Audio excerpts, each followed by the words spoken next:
66 libros en Argentina, Chile, Colombia, Perú, Ecuador y otras publicaciones en la prensa. Es autor de un proyecto del Código Penal en el Ecuador en 1995 y coautor del Código de Procedimiento Penal del Ecuador en el año 2020 con el profesor Walter Guerrero Vivanco y Edmundo Durán. Ha publicado trabajos y ha sido conferencista y profesor invitado en España, Colombia, Brasil, Argentina, Perú, Bolivia, Chile, Cuba, Costa Rica, Honduras, México y Venezuela. Actualmente es profesor de posgrado en la Universidad Central del Ecuador y en la Universidad de Guayaquil. Es comentarista, el único extranjero junto a otros juristas del Código Penal argentino, esto publicado en el 2023.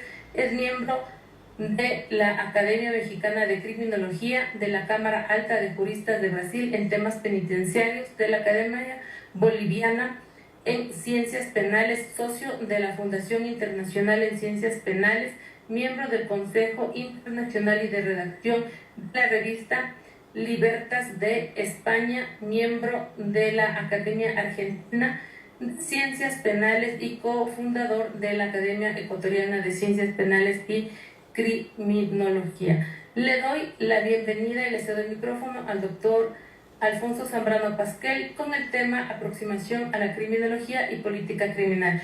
Muchas gracias, doctor. Está en el uso de la palabra. Muy buenas tardes a todas y a todos. Primero, mi reconocimiento al prestigioso Colegio de Abogados de Pichincha por la convocatoria y además la generosidad de que se empiece esta actividad con esta clase o charla inicial con un tema que estimo importante y fundamental, una aproximación hacia la criminología, yo diría, desde lo que ha sido y lo que es hoy en el momento, y un avance también hacia la política criminal, porque para tener la idea un poco gráfica, la criminología tradicionalmente nos puede orientar para el estudio de los factores desencadenantes de la criminalidad. Y como yo digo, cuando estoy con actividad, yo estoy ya profesor retirado de la carrera de pregrado, de grado, me mantengo como conferenciante en actividades de posgrado y en eventos, en diplomados como este. Y la pregunta después que uno estudia los factores desencadenantes de la criminalidad, la pregunta, ¿y qué hacemos? Ya sabemos qué factores pueden explicar, y me refiero en general, puede ser en el Ecuador tema desencadenante de la violencia estructural y el tema de delincuencia organizada, puede ser tráfico de drogas, tráfico de armas, lavado de activos, etc. Y la gran pregunta al final es, bueno, y con este diagnóstico, ¿qué hacemos? Para eso sirve la política criminal, que no es un problema de este gobierno, es un problema del Estado ecuatoriano. El Estado ecuatoriano no desarrolla realmente planes de política criminal. Y trataré de irme un poco acercando al tema. Y claro, como es importante en esta suerte de aproximación, habría que recordar, y voy a hacer una mención simplemente histórica por razón de tiempo, que hacia finales del siglo XIX en Italia, pues aparece el nacimiento de lo que llamamos una suerte de criminología de corte positivista. Solamente menciono, muchos de ustedes sabrán mejor que yo, ahí están las figuras de Cesare Lombroso, que era médico, de Enrico Ferri, que era abogado, de Garófalo, que también era abogado. En realidad la criminología que el profesor Lombroso, claro que es importante, porque es una criminología etiológica desde el punto de vista de la criminología clínica por la formación de Lombroso como médico. Pero ya veremos que aunque algún sector durante el curso de los años fue desestimando la importancia, hoy tiene una notable importancia en la criminología clínica cuando hay la presencia de las llamadas neurociencias, lo que lleva incluso a decir en su momento a Charlie Parma que hay una suerte de cadáver insepulto del Lombroso, o Lolita Nillar de Castro decía en Venezuela. Estamos ante el resurgimiento, decía, de Darwin y de Lombroso. Esto para destacar la importancia que tiene el estudio de la criminología clínica. Claro que tiene importancia. Ferri se acercó más a una criminología de corte social. Ferri no estaba equivocado, hablaba de los factores sociales, pero hoy cuando recordamos cada 5 años, ¿qué nos dice Naciones Unidas?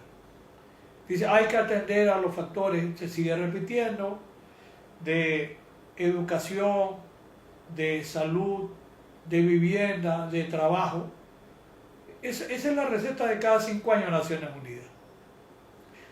Claro, habría que agregar que hoy la sociedad que nos toca vivir y en los países de la periferia como el nuestro, enfrentan otros temas como delincuencia organizada, como corrupción, como impunidad.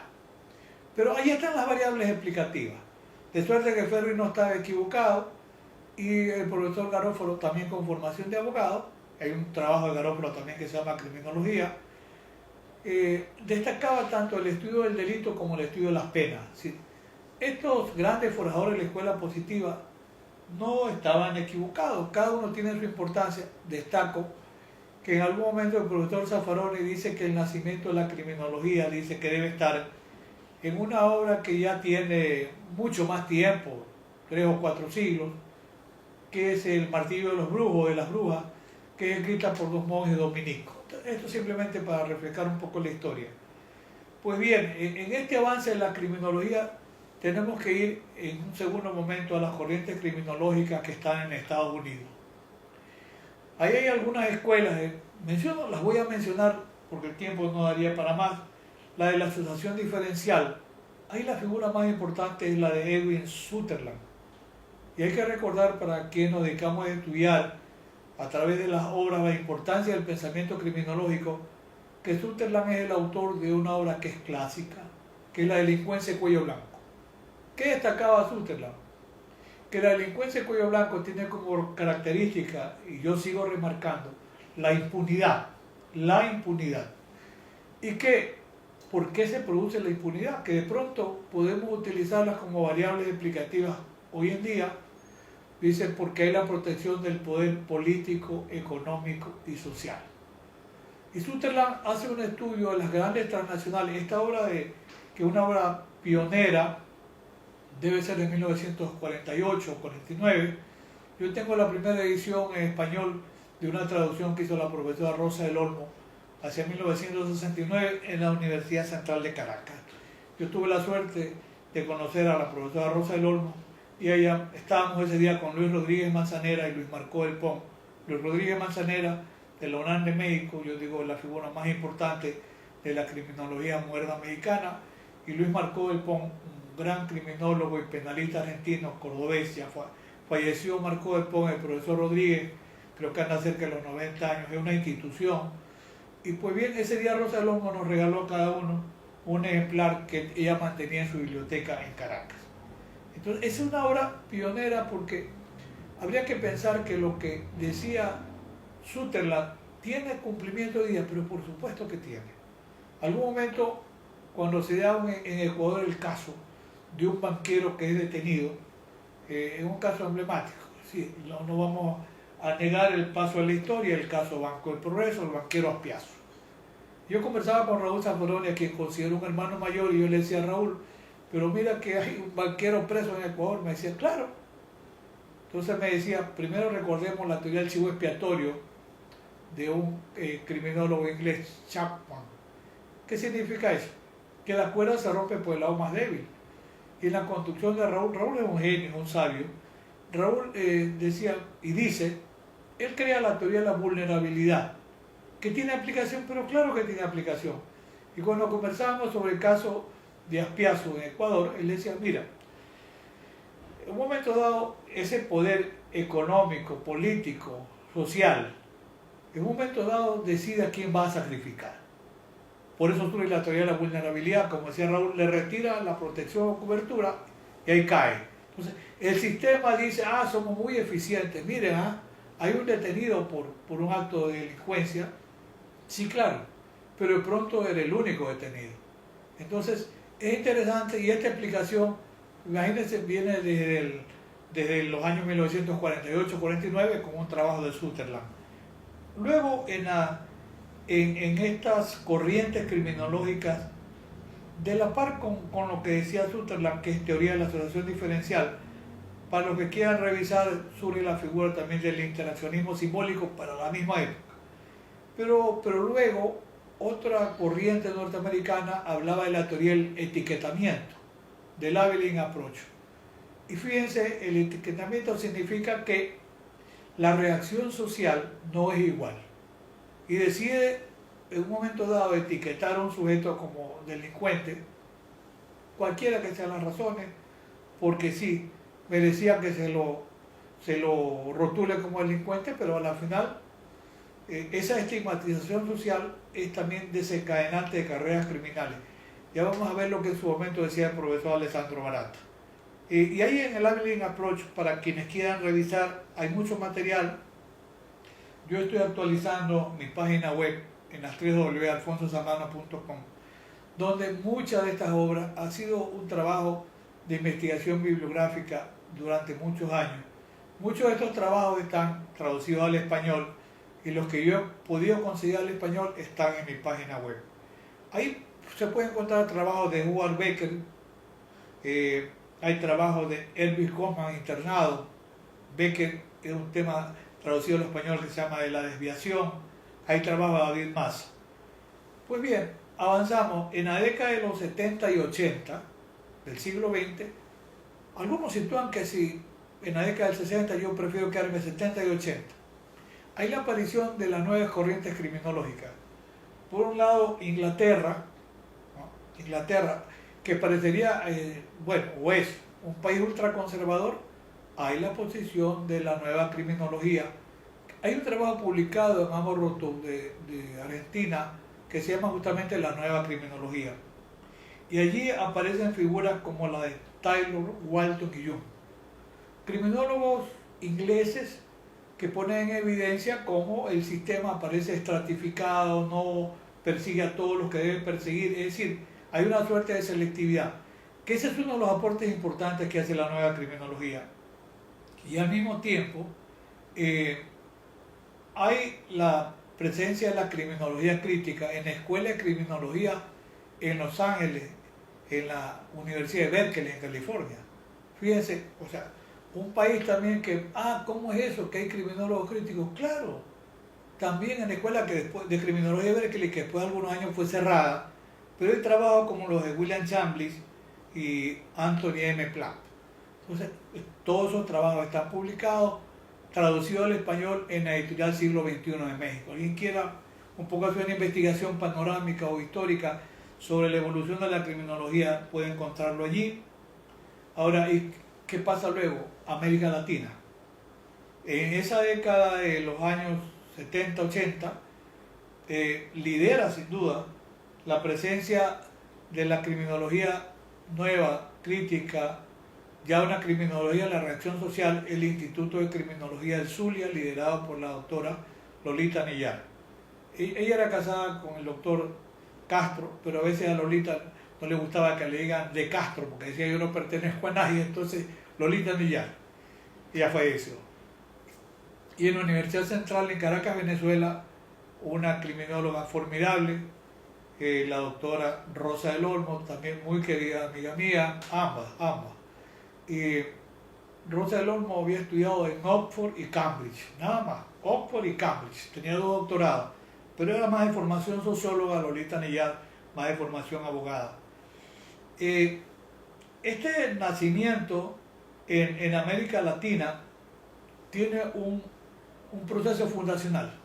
¿Dónde? En México.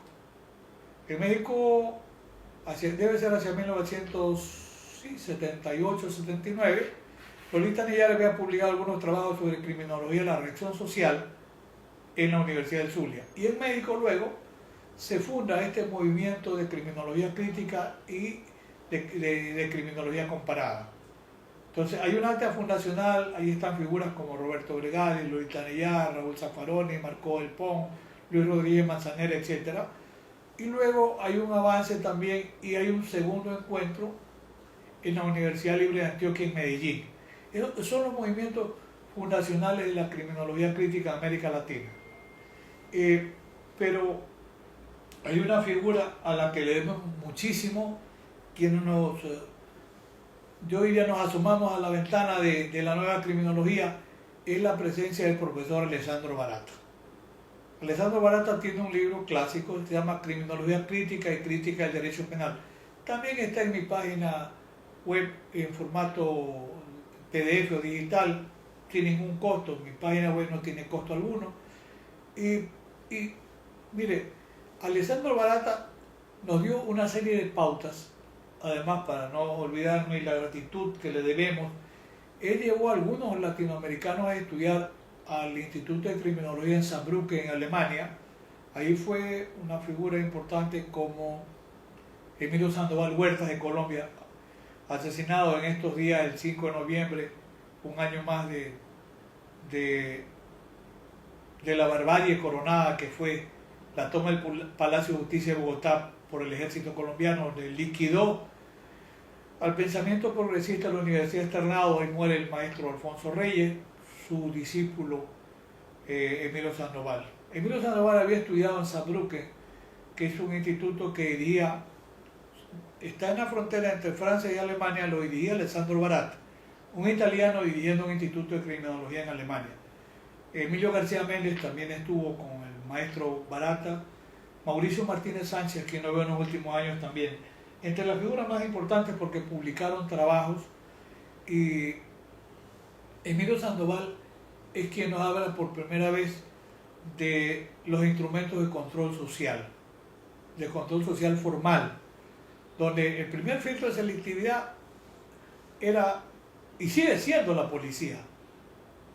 Bastaría pensar en casos importantes en el Ecuador, donde en un momento dado aparece un teniente de la policía que dice que viendo en las redes sociales encontró la noticia de un delito, como que no tuviera nada que hacer un oficial, sino que está viendo, en ese tiempo era en Twitter, y entonces le dijo al comandante: mire lo que encontré, comandante, póngale en conocimiento a la Fiscalía General, y así se han iniciado más de un proceso penal en Ecuador. El primer filtro es la policía, no solo porque físicamente toma a la gente detenida, sí, a los más vulnerables, pero además porque puede llevar la noticia del delito por lo que dice que vio en las redes, ¿ya? Luego el otro filtro hoy estaría dado en la Administración de Justicia por la Fiscalía, que es titular del ejercicio de la acción penal en Ecuador, y en el modelo acusatorio adversarial, la Judicatura, y el otro filtro de control social formal es el sistema penitenciario. Sobre el sistema penitenciario hay muchísimo material. Igual en mi página web están en formato digital más de una obra, pero habría que pensar en obras clásicas de Máximo Pavarini como Vigilar y Castigar. Vigilar y Castigar es de Miquel Foucault. De Máximo Pavarini es Control y Dominación. Hay otro libro de Ruch Kingheimer, el uno alemán, el otro norteamericano, que es Pena y Estructura Social. Un poco, si alguien quiere investigar los procesos de criminalización y el desenvolvimiento de la cárcel desde Europa, porque nosotros en América Latina heredamos cárceles europeas ya con modelos que ya estaban en desuso en Europa. Pero si alguien quiere investigar, bueno, hay mucho material para el tema del sistema carcelario. Y avanzamos en América Latina. Esta vertiente de la nueva criminología tiene figuras importantísimas como el profesor Raúl Zaffaroni, mencioné hace un rato a Marco del Pon, Elías Neumann, Emilio Sandoval, Roberto Vergali, un argentino que luego se radica en Barcelona con Juan Bustos Ramírez y Hernán Ormazábal. Bustos Ramírez, chileno, Ormazábal, chileno, Roberto Vergali, argentino. Y él desarrolla un concepto de la criminología como teoría crítica del control social.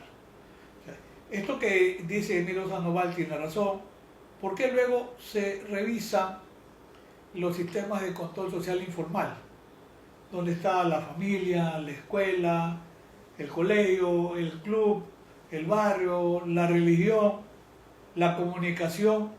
Hoy se ha repotenciado al máximo el tema de la importancia o incidencia que tiene la comunicación social en los procesos de criminalización. Mire, lamentablemente había un proceso de criminalización mediático. Hay un autor coreano, Byul-Chul Han, bueno, tiene algunos libros importantes, son pequeños pero formidables. Sociedad del Cansancio, recuerdo una, pero de esa publicación hay una que llama mucho la atención, que se llama Infocracia, donde, ¿qué es lo que destaca?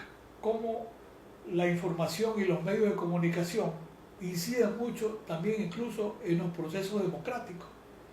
Y yo tomo un poco la idea y digo, y claro que inciden mucho en los procesos de criminalización. Por eso es que hablamos hoy incluso de una criminalización mediática. Y le ponemos como mecanismo de contención, ¿cuál? Una criminología cautelar.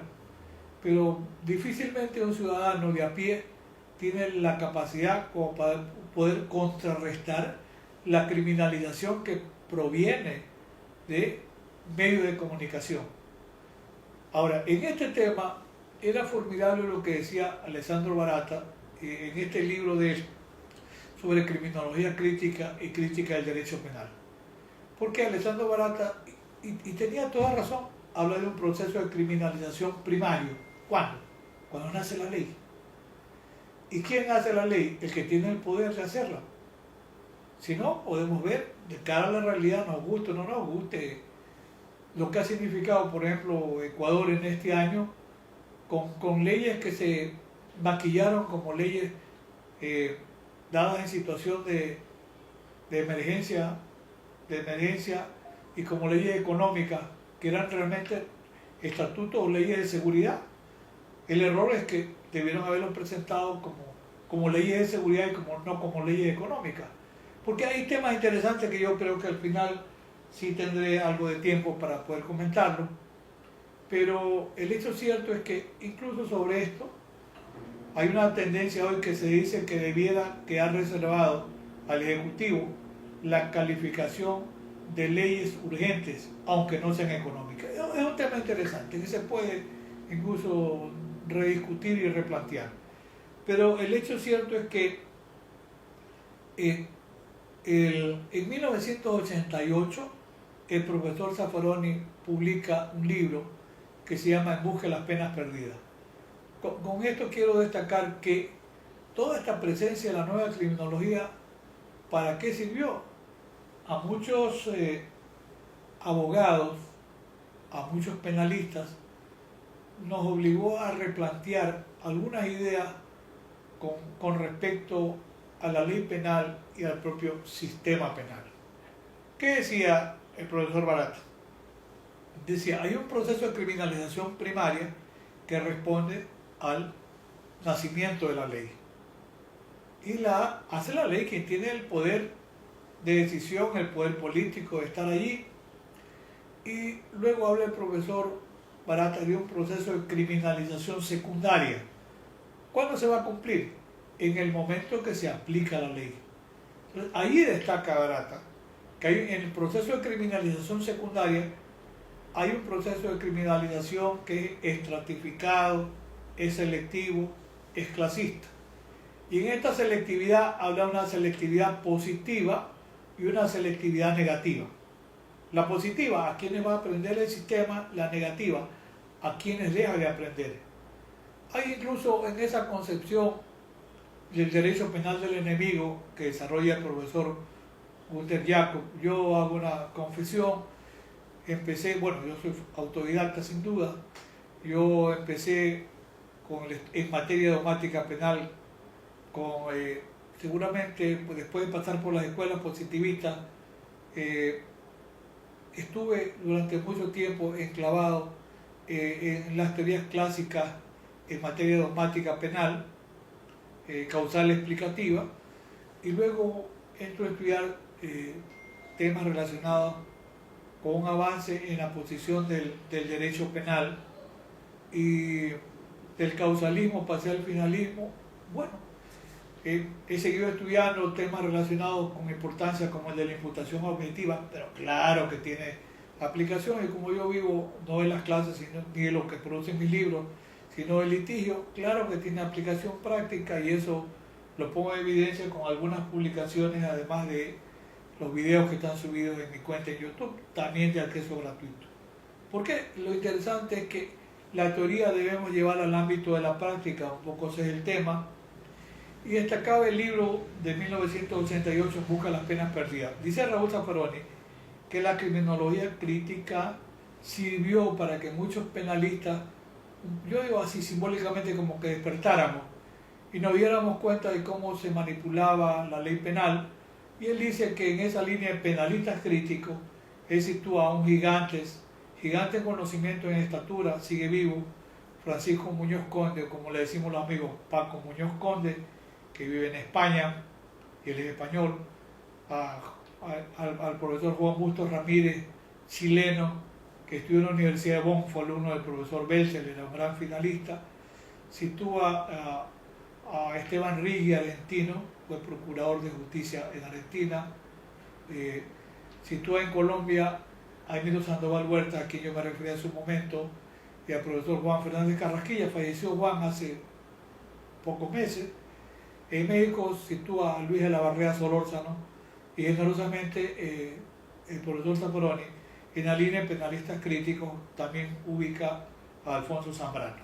Para mí un reconocimiento sin duda de mucho compromiso, creo que es más la amistad y el cariño de Raúl que los merecimientos que yo pueda tener. Ahora bien, con estas ideas tenemos nosotros ya una visión panorámica de lo que ha significado y significan las diferentes corrientes criminológicas.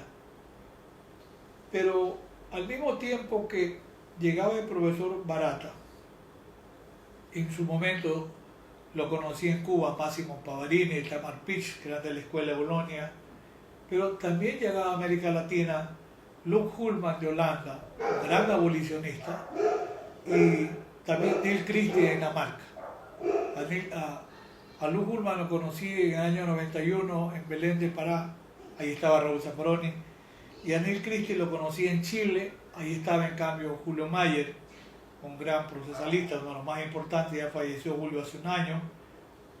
De Neil Christie, bueno, Luc Hulman tiene un trabajo clásico traducido al español que se refiere a las penas perdidas también, el control social, y de Neil Christie hay traducido, debe haber más, pero traducido al español están Los límites del dolor, que se refiere al límite de la pena, y a la industria del control del delito. Ambos están traducidos al español. Yo debo tener ambos también en mi página web en formato digital, de manera que los pueden bajar de allí. Y con este periplo que he hecho, cabe pensar, bueno, ¿y qué ha pasado en el Ecuador con la enseñanza de la criminología? Bueno, para hablar de los tiempos modernos, porque seguramente en la primera época se repetía la obra de Lombroso, de Ferri, Garófalo, incluso criminología se le estudiaba medio refundido en la materia de ciencias penales, pero la posición de las nuevas corrientes criminológicas sí llega al Ecuador. Y ahí debo destacar la figura del profesor Rodrigo Buchelli Mera de la Universidad Central de Quito.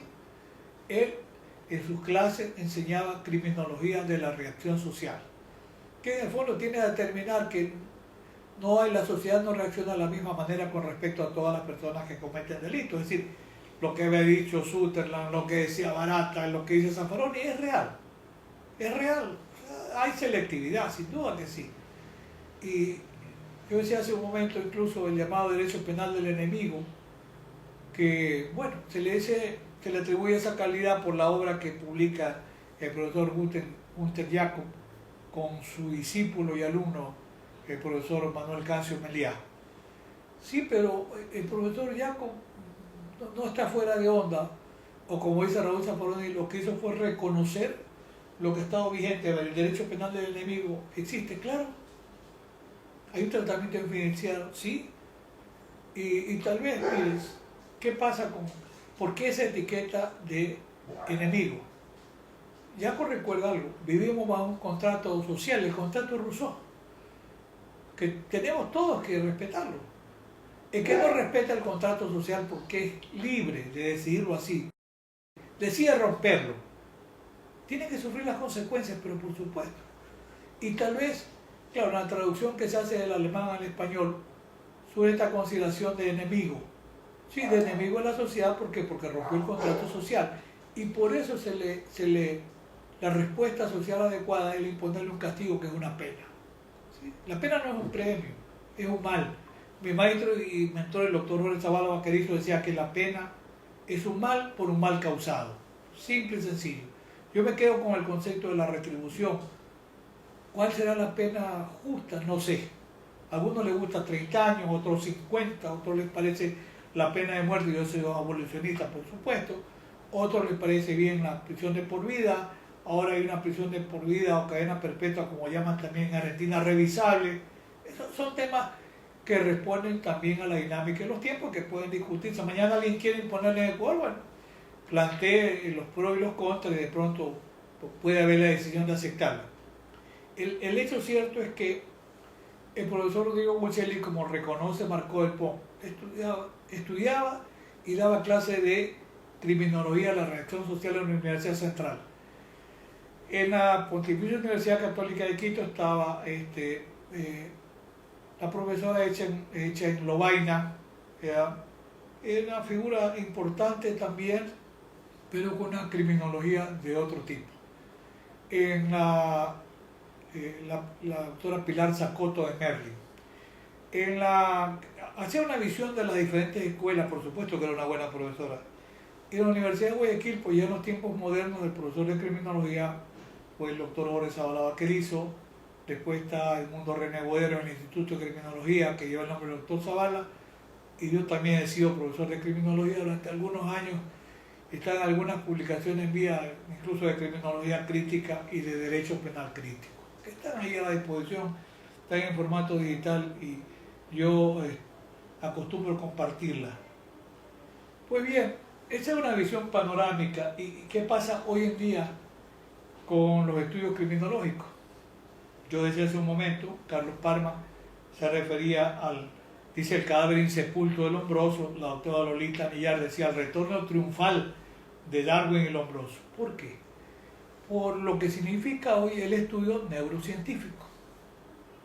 Yo pienso que los estudios de la neurociencia, que sirven además también en el ámbito de la política criminal, porque hace un momento decía, bueno, después de estudiar todos estos factores desencadenantes de la criminalidad, ¿cuál es la respuesta social adecuada?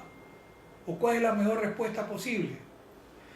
Dejaré sembradas algunas ideas, porque el tiempo no va a permitir para más, pero en esa línea de ser, como yo digo, crítico constructivo. A ver, hay estudios importantísimos en materia neurocientífica que los hace fundamentalmente el Instituto Tecnológico de Massachusetts. En los rankings mundiales, en algunos aparecen, en algunos años, primero Harvard, luego el Tecnológico Massachusetts, en otro momento aparece el Tecnológico Massachusetts en primer lugar, Harvard en segundo lugar. Mi maestro en constitucional, el profesor de la UNAM de México, Miguel Carbonell, me decía, ¿sabe cuántos alumnos tiene la Harvard? Le digo, no tengo idea. Más o menos 20.000 alumnos. Ah, qué bueno. ¿Y sabe cuánto destina? ¿Cuál es el presupuesto de Harvard? No tengo idea, le digo. 25.000 millones de dólares por año. 25.000 millones de dólares por año. Por eso puede contratar a los mejores profesores y pagarle lo que merecen ganar los profesores. Y el Tecnológico de Massachusetts, en su momento, cuando reviso cifras y datos, hace una inversión de alrededor de 5.000 millones de dólares por año en investigación neurocientífica. Entonces hoy hay un escáner de cerebro, una tomografía computarizada, etcétera, que permite descubrir la posibilidad de que haya una malformación cerebral.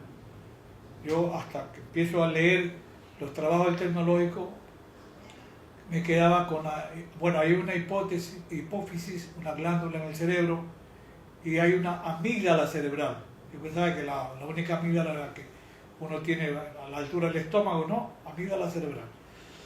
¿Qué es lo que permiten los estudios tecnológicos? Determinar si hay o no malformación en el cerebro. Y eso podría explicar las conductas desencadenantes con procesos de violencia. Asesinos seriales, violadores múltiples, también violadores en serie. En Estados Unidos hay proyectos, subieron revisarlos, están en una de mis publicaciones últimas, hay una serie de casos del proyecto Inocencia de Estados Unidos, donde más de una década se han revisado alrededor de 900 casos. ¿Y cuál es la finalidad? Le proponen a una persona que está en el callejón de la muerte. ¿Qué hacen? Se estudia el caso y no ha habido una prueba neurocientífica. ¿Y qué le proponen? Le proponen la posibilidad de defenderlo sin que le cueste el proyecto Inocencia, que es pagado por universidades, profesores y abogados jóvenes, y ahí hacen entrenamiento también los estudiantes, de atenderlo gratuitamente. ¿Qué le plantean? La posibilidad que un examen, un escáner de cerebro, pueda encontrar si hay una malformación. Y que esa malformación puede ser un factor desencadenante de criminalidad. Están los estudios científicos, por supuesto que sí. Claro, quien está condenado a pena de muerte pregunta, bueno, ¿y qué puedo ganar? Bueno, que no sea ejecutado, sino que pueda usted cumplir una prisión de por vida. Nadie va a decir que no ante la posibilidad de ser ejecutado. Y entonces se trabaja en esa línea. Claro, recuerden ustedes que el sistema norteamericano, de 100 casos, entre 95 y 97 van con justicia penal negociada, plea bargain. Y entre 3 y 5 apenas llegan a juicio por jurado, a tribunales. Entonces, de una sentencia absolutoria no hay recurso, de una sentencia condenatoria sí, no hay recurso de revisión, pero como el sistema, digo, a veces es mágico, ¿qué ocurre? ¿Qué pasa si en un caso no se acudió a los estudios neurocientíficos? Ya existiendo los estudios neurocientíficos, en ese momento se puede plantear una violación a la sexta enmienda. Las enmiendas son como los 10 mandamientos para nosotros. ¿Por qué? Por una actuación negligente de la defensa. Porque el planteamiento, y hay fallos de la Corte Suprema que están en mi libro sobre procesal penal publicado, donde la Corte hace este análisis. Si hubiera habido una actuación más diligente de la defensa, probablemente el resultado pudo ser otro. Entonces, con ese argumento hay una suerte de revisión, un poco cargando la mano a la actuación del abogado y consiguen que se revisen las condenas. Ahora bien, ¿qué es lo que pasa con el caso de los delincuentes irrecuperables? Y esto tiene que ver con la política criminal, porque la política criminal es parte de la política del Estado, ¿ya? Y dirigido al ámbito ya de penas o medidas de seguridad. Más allá de que no sea cierto, los son una mentira, pero está en la Constitución. Rehabilitación, resocialización, readaptación, reinserción, etcétera, es una mentira, pero están constitucionalizados. Pero se dice que eso legitima la pena. ¿Y qué ocurre?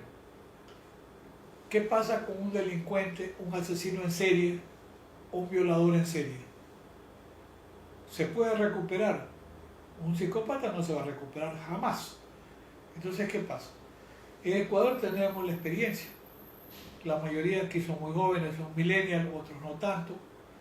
En la década de los años 90 en Ecuador, 1986, Pedro Camargo Barbosa y Alonso López. Pedro Camargo Barbosa en la costa, Pedro Alonso López en la sierra.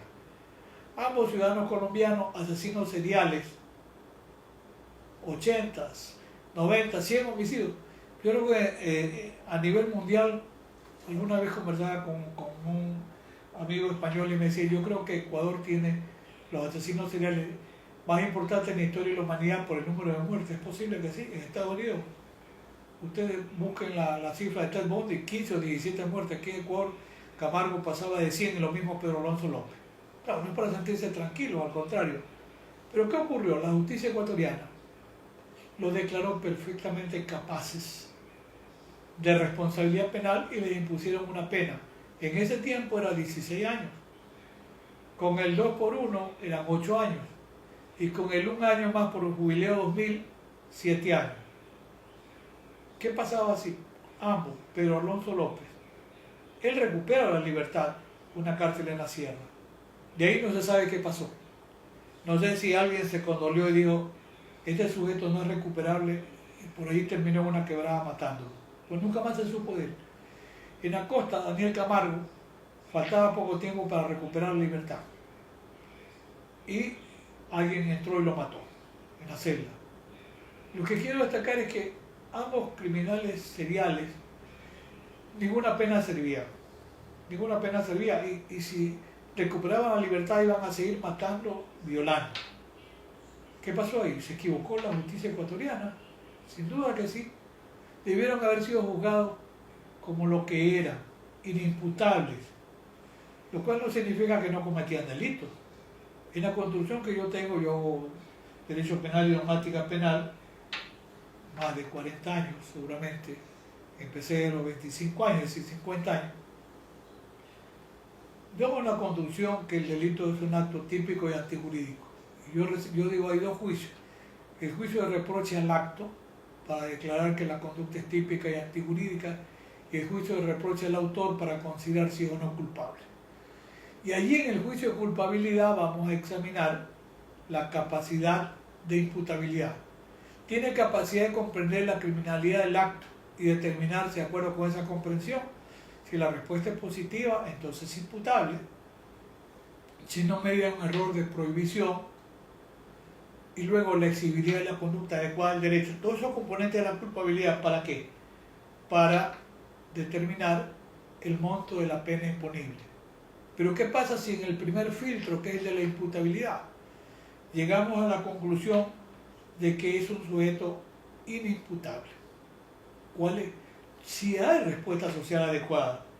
La respuesta social adecuada es la medida de seguridad. Este es un tema incluso que puede ser llevado hasta el ámbito de la delincuencia de joven en Ecuador. No nos podemos olvidar del caso de este joven que era un asesino serial de apellido Hermosa.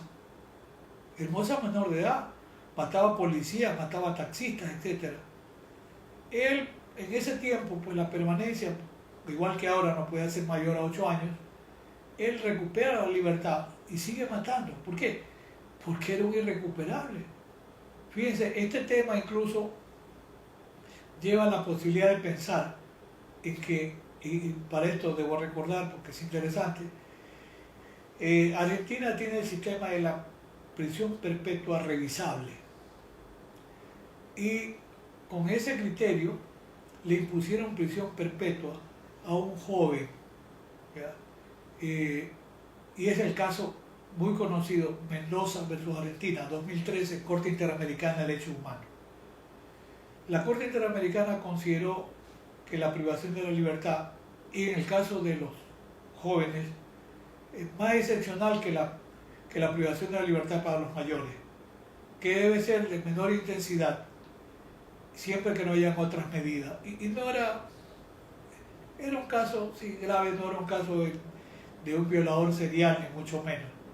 Pero la Corte Interamericana observó a Argentina por la utilización de la prisión de por vida para el caso de delincuentes jóvenes. Pero ojo, esa es una posibilidad, y la prisión en este tema de los delincuentes irrecuperables, hoy hay un amplio debate incluso en España y en Alemania. Entonces, pero esto es nuevo, ¿no?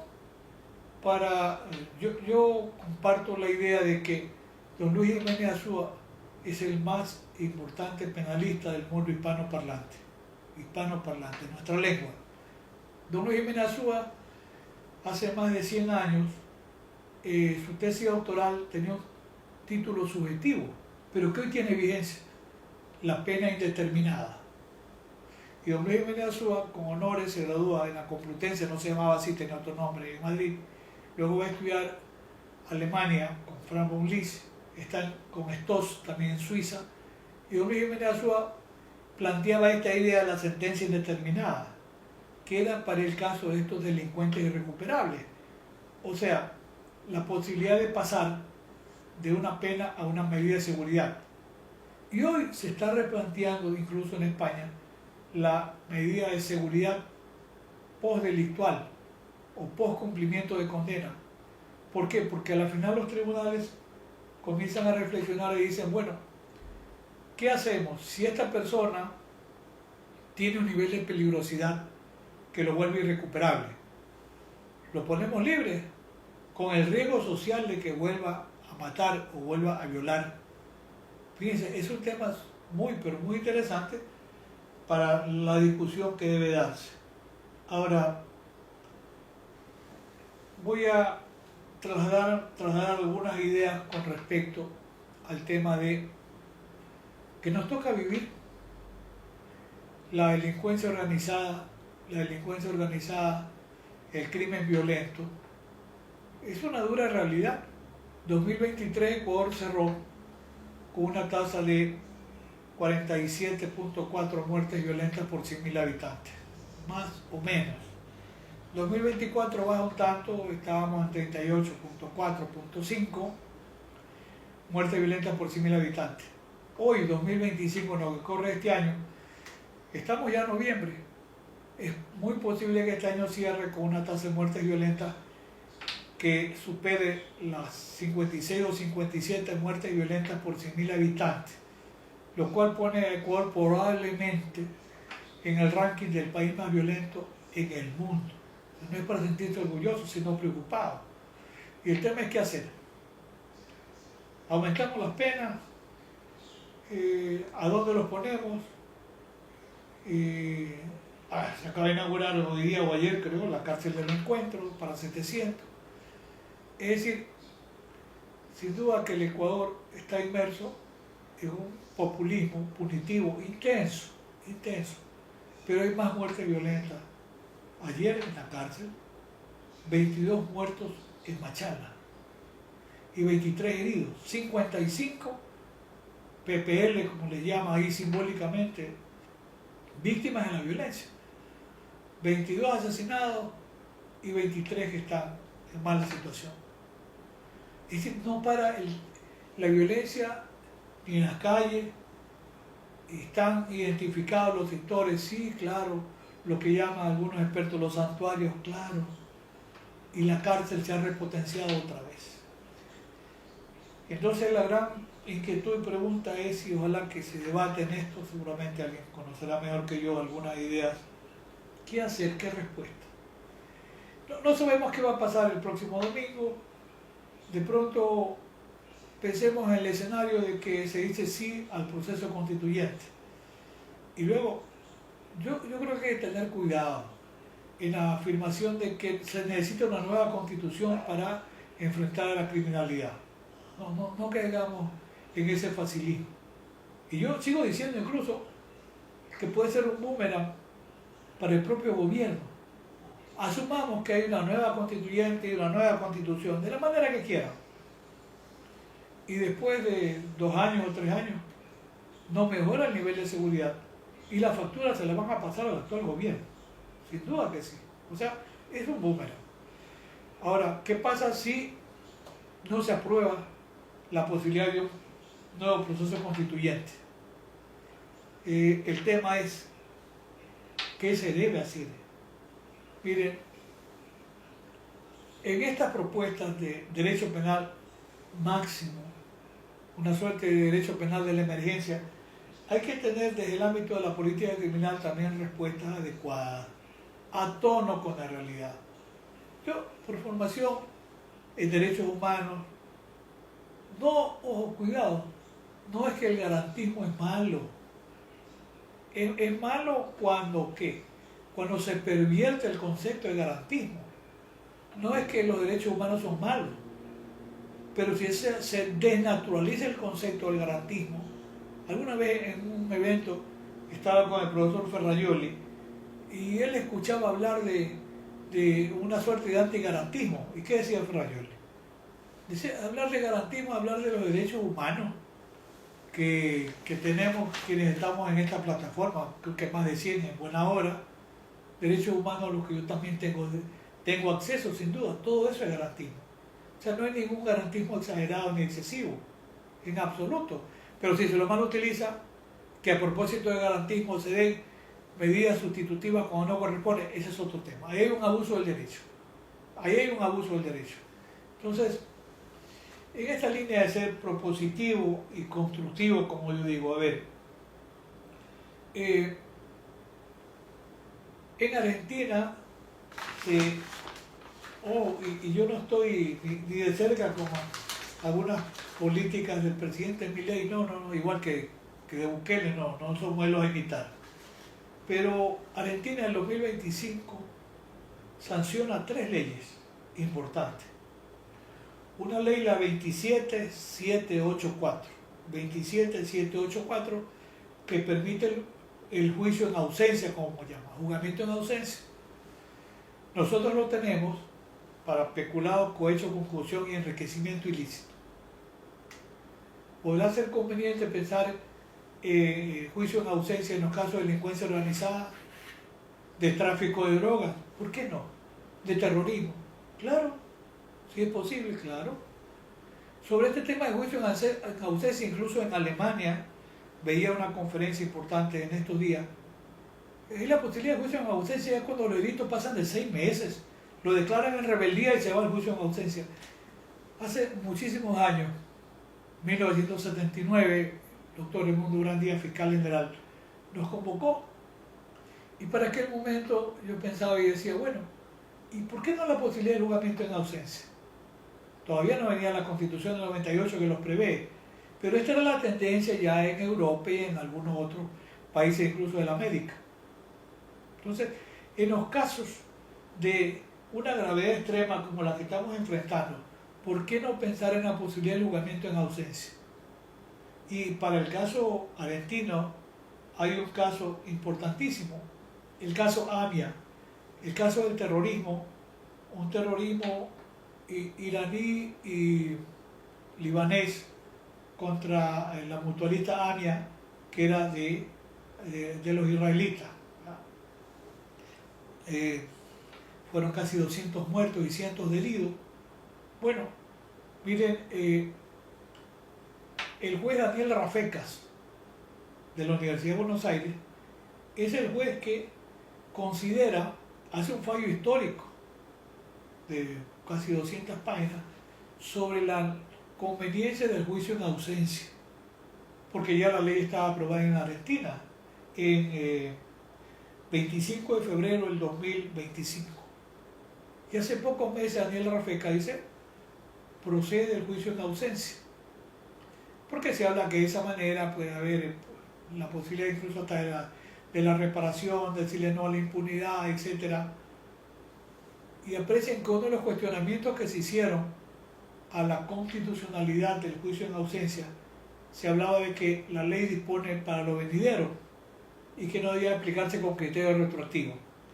Pero es interesante porque el fallo del juez Daniel Rafecas ya fue confirmado por el Tribunal Superior en Argentina y hace un análisis sobre este tema del juzgamiento en ausencia. Dice, es muy interesante, el Tribunal Superior de Buenos Aires dice, bueno, no se trata de una aplicación retroactiva de la ley penal, del Código Penal, sino de una aplicación retroactiva del procedimiento penal.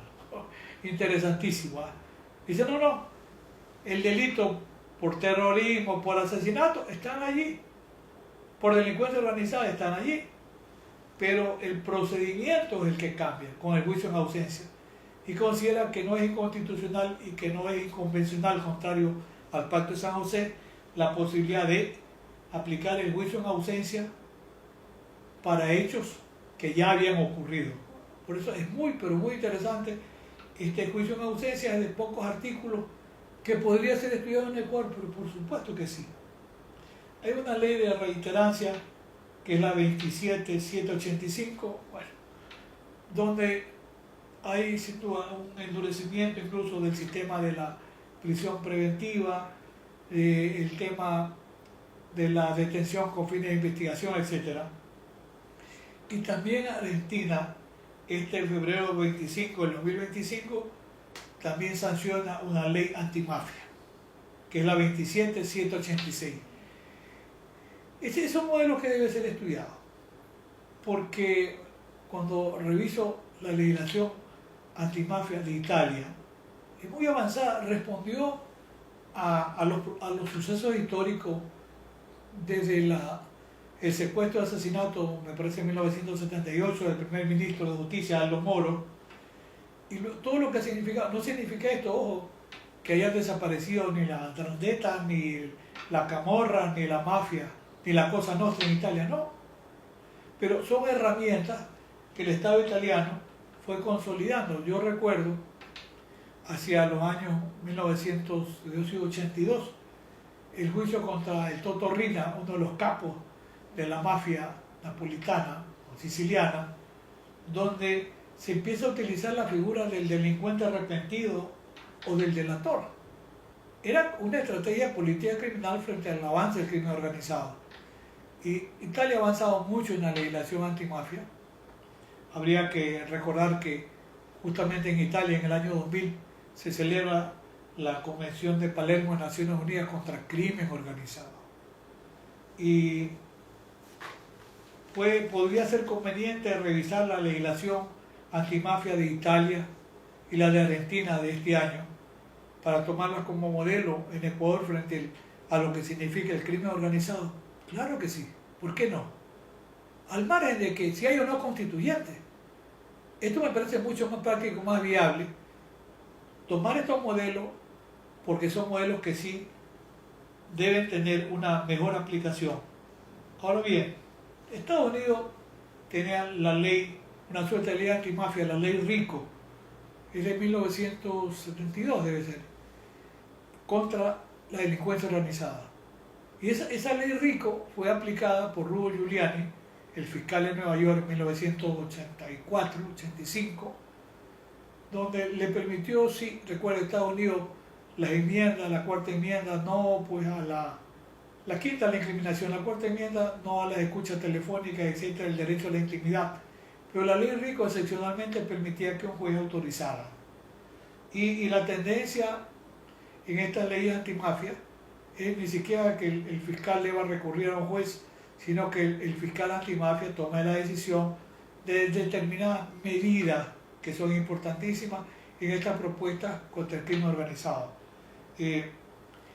Las 5 familias de Nueva York, las 5 familias fueron desmanteladas, no significa que no haya mafia en Nueva York y que no haya delitos, no, al contrario. Pero se desmanteló la cúpula en ese momento gracias al trabajo de Rudy Giuliani aplicando la ley RICO. Ahora bien, ¿qué tenemos en Ecuador? Tenemos la Convención de Palermo de Naciones Unidas contra la Delincuencia Organizada ratificada por nuestro país. En el Código Orgánico Integral Penal tenemos técnicas especiales de investigación, tenemos la figura del delincuente arrepentido o colaborador eficaz con un tratamiento punitivo favorable, hay el acto procesal urgente que lo puede utilizar la Fiscalía, hay la posibilidad del comiso preventivo y definitivo, sí, hay la ley de lavado activo recientemente, ahora en junio, la nueva ley dictada, está prevista la responsabilidad penal de las personas jurídicas también en el Código Penal, Código Orgánico Integral Penal. Hay la ley de extinción de dominio. La ley de extinción de dominio se quedó corta, ¿por qué? Porque la ley de extinción de dominio en el modelo de la UNOC de Naciones Unidas tiene 2 características. Primero, no es una ley penal, no es una ley civil, es una ley especial sin duda. Permite la retroactividad de la ley y la imprescriptibilidad. A alguien no le gusta la imprescriptibilidad, póngale 50 años, 80, los años que usted quiera. La retroactividad es importante porque no se dirige contra las personas, sino contra los bienes que tienen origen ilícito. ¿Qué pasó en Ecuador? La ley aprobada es una ley que está mutilada frente a la UNOC de Naciones Unidas. De manera que se las puede mejorar, claro, se las puede reformar. Han servido la aplicación de la ley de extinción de dominio. Claro, voy a mencionar Colombia. En la época de Pablo Escobar, de los años 1984, el cartel de Pablo Escobar, cartel de Medellín, los Rodrigo Orejuela, cartel de Cali. No existía la ley de extinción de dominio. ¿Qué pasó? Que muerto Pablo Escobar, sus herederos acceden a los bienes, ¿verdad? Pero se dicta la ley de extinción de dominio hacia 1992, y como tiene carácter retroactivo, se incautan los bienes en poder de la familia de Pablo Escobar, porque tenía origen ilícito. Lo que es chueco muere chueco. Eso no se legitima. Es una característica importantísima de una ley de extinción de dominio que responda al modelo de Naciones Unidas. Y entonces se pudieron decomisar y luego de manera provisional y luego de manera definitiva los bienes que había dejado Pablo Escobar en poder de su familia. Y en Argentina, la correcta aplicación de la ley de extinción de dominio permitió incautar bienes por más de 700 millones de dólares de un grupo mafioso, con carros Lamborghini, con carros Maserati, McLaren, etc. Sí, los confiscaron. En Brasil, la ley de leniencia más la ley de extinción de dominio, ¿qué permitió? Llamar a cuenta a las grandes constructoras, Odebrecht, que no ha quebrado, Andrade Gutiérrez, que no ha quebrado, y OAS. ¿Qué significó? A ver, evasiones tributarias, sobreprecio, etc. Miren, esas grandes constructoras han llegado a acuerdos de reparación en Brasil por una cifra que llega a los 3.000 millones de dólares. 3.000 millones de dólares, aplicando la ley de leniencia y la ley de extinción de dominio. O sea, si hay herramientas, y quiero cerrar con algunas ideas. Para mí el tema central es la administración de justicia en materia penal. Si hay que eliminar el Consejo de Participación Ciudadana porque se volvió una tienda política, elimínelo. Si el Consejo de la Judicatura no debe ser un órgano de control disciplinario, no puede en control de la Judicatura sancionar e incluso destituir a un juez de la Corte Nacional. De pronto que hay méritos para hacerlo, pero no debe ser el Consejo de la Judicatura porque se convierte en ese momento en instrumento también de represión política. Ya en estos días se habla de que le quieren meter la mano a la justicia declarando una emergencia judicial de pronto para sacar a algún juez que no es de afecto, a algún fiscal también y poner uno más funcional. Sí, debiera quedarse como administrador de los bienes de la función judicial, pero no como órgano de control y no como órgano de designación. Eso se puede, claro.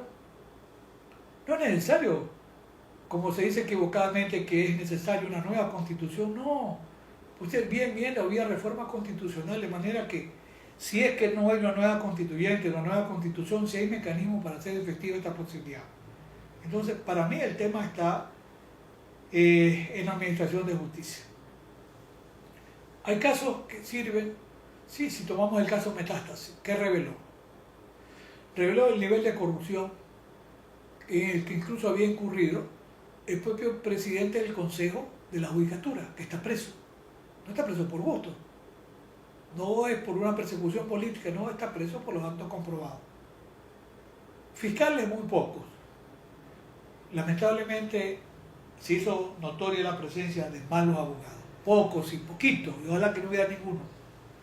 Los malos abogados terminaron corrompiendo el sistema, porque esos abogados, si está bien que sean millennials y brillantes, probablemente sí, pero querían enriquecerse en corto tiempo y se convirtieron en operadores de la corrupción, llevando dinero, concertando sorteos de habeas corpus, etc. No es que el habeas corpus es malo, no es que las garantías constitucionales son malas, no.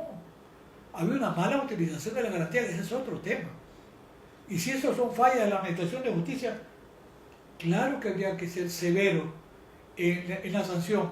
Incluso pienso yo que en casos de corrupción comprobada, la sanción penal puede ser una, puede ser que haya la posibilidad de una inhabilitación, no sé por qué tiempo, de un abogado. A algunos no les gusta la idea, pero hay que hacer algo, hay que responder, porque a la final quienes hemos ejercido de manera honesta toda la vida la profesión y la podemos seguir ejerciendo, estamos en un ámbito de competencia desleal.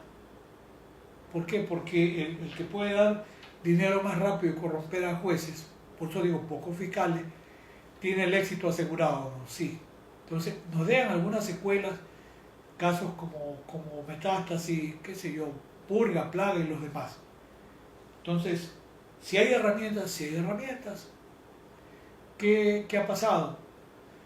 Hay una mala administración de justicia en el ámbito penal y yo creo que hay que trabajar para mejorarla.